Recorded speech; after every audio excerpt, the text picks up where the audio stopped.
Hello, Suzanne here from mBraining for Success. I decided this morning I was going to combine my marathon diary, which I put on Facebook, and my answer to questions, how do you use mBraining in practice? And I thought I'd share with you some of how I'm using it to be able to run a marathon.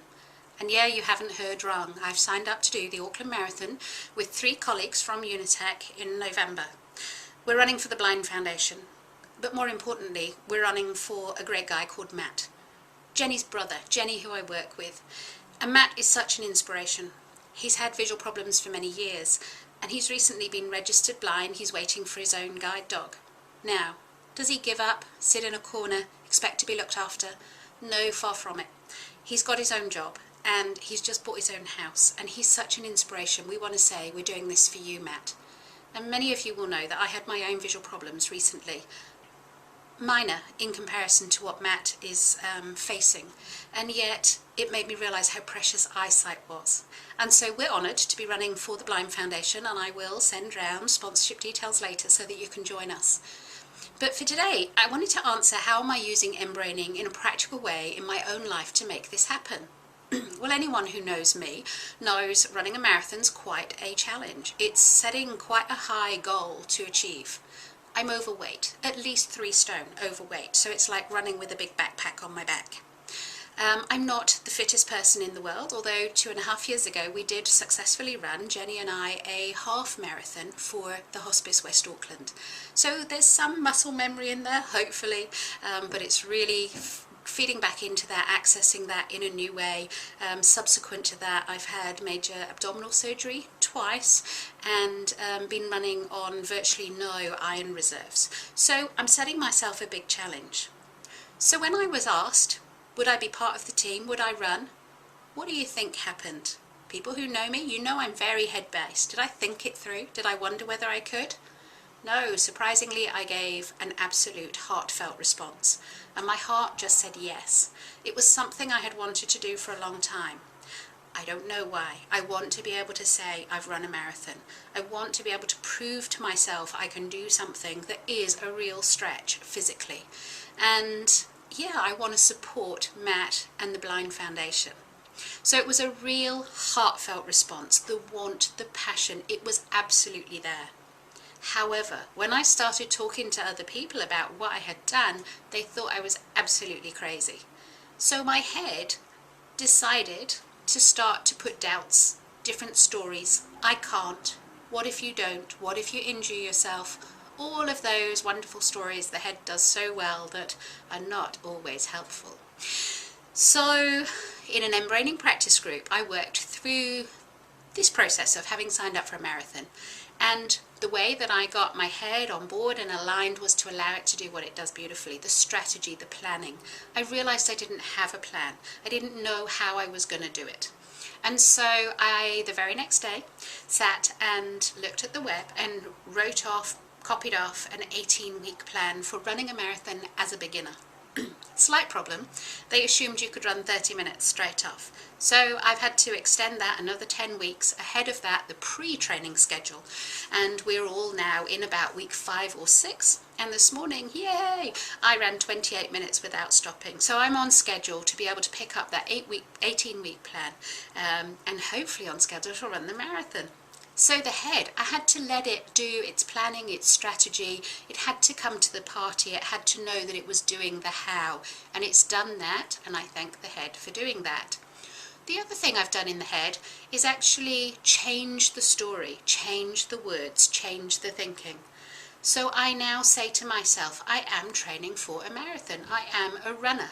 And that links beautifully with gut as well, because it begins to change identity. But the story and the words come from the head. So they have to be in line and right first. And now they are.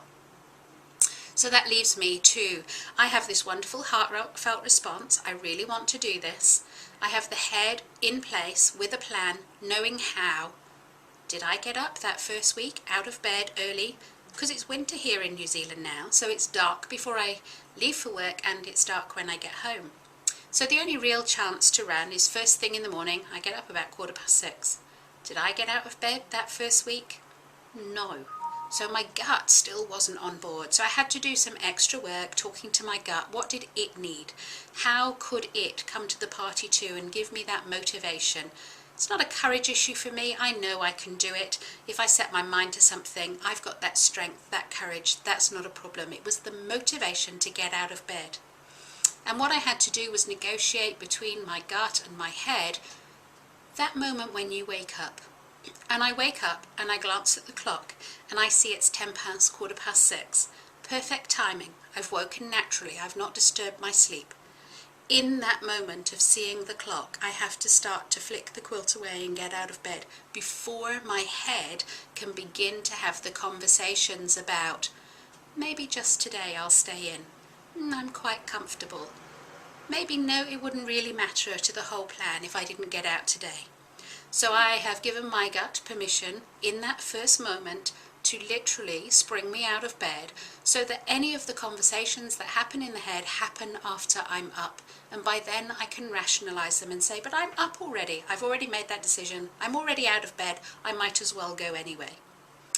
The other thing I've done, coming right back to heart, is looked at what happiness and joy and everything means to me in terms of how that is played out. How do I feel it? Where do I feel it? What does it look like? What does it feel like? What color is it? And for me, it's like a little fireworks display going off in my heart. So I make sure that when I'm running, I've got the right verbal script running, and I also make sure that there's this firework display running so that I'm running and enjoying it. And indeed, recently I had a little bit of a stomach upset, I had a cold, and I had a few days off running, and I missed it because I actually enjoy getting up and getting out on the street. However, does that mean it just happens now that I've got all three brains in a line? No, I still have to put that energy in. I still have to make those decisions. I still have to act on those plans, that strategy. And even then, I might have to adjust it. So I was doing really well and extending the time. However, I got to the point at the bottom of the hill where I was stopping because I told myself I couldn't run up hills. So I had to let my head go wild again. Go and find out how you physically run up hills. You will have seen on Facebook, I asked other runners, how do you do it? Modeling. I looked up on the web, I got some tips. So this morning in my 28-minute run, I managed to run up the first hill and then across a fairly flat bit before the second hill, and I started up the second hill before I stopped. I was so happy with myself. I was so pleased with what I had achieved. Am I up the top of that second hill yet? No, but I've made a good improvement. And one of the biggest shifts in that was learning to distract my mind while I'm running so that it can't run those stories of you can't, what if you don't, looking at the hill and saying, it's a huge hill ahead of you. So by completely and utterly distracting my head mind, my head brain as I'm running, I managed to allow my gut and my heart to have more of a play so that I got much further and felt much easier at the top of that second hill. So we're on a journey. It is a marathon diary I'm sharing with you, but I really wanted to just share how I'm using mBraining in a very practical way, and also to be completely honest with you that it's not a one-off process that you then leave behind and everything beautifully falls into place. What it does is opens up the chance of you being successful, of you achieving what it is you want to achieve. You still have to take action. It still requires investment, and it may well still require some tweaking along the way to find out more information, or to tweak the goal, or to tweak the timing. In my case of the marathon, that time that I started to set initially was, I'm never going to beat any records. I just want to get round, feel good, and if I get round in 6 hours, I'll be very happy. After 5 weeks, I'm now thinking, well, if I could do it in 5.5, that would be truly awesome. So things will adjust and things will evolve. And remember, mBraining's all about aligning your three brains in order to access and allow a new level of wisdom to emerge. And what's beautiful now is that heartfelt passion initially about why I was doing this for me, to prove that I could, because I wanted to, just because I wanted to be able to say I could do it. There's other stuff bubbling up now that is coming out that wouldn't have come up before, about health and well-being, about my weight, about goal setting, about identity, and that other wisdom is bubbling through as the brains align, and I can feel the movement of energy between those three brains just flowing beautifully and easily, and it makes such a difference. So when people say to me, how do you use mBraining? That was just one example, and as I was running this morning, my idea was that I would do this video to share with you how I use this on a practical basis. So I hope that's useful to you. I hope it gives you just some ideas of how we're using the foundational sequence, i.e. the order you access the brains, heart being first, that's important. And also the foundational not only the foundational sequence, the map, the roadmap in terms of moving from communicating with the brains to then bringing them into alignment, and then allowing wisdom to evolve that pushes you through to action that probably never would have happened. So does mBraining work? It certainly does, but watch this space. We're a long way off the marathon at the moment. So do keep encouraging me on that marathon diary. I love getting your feedback. I love getting the encouragement. I love the jokes, love the fun, and really appreciate you being with me on the journey. Thanks, and I'll speak to you soon.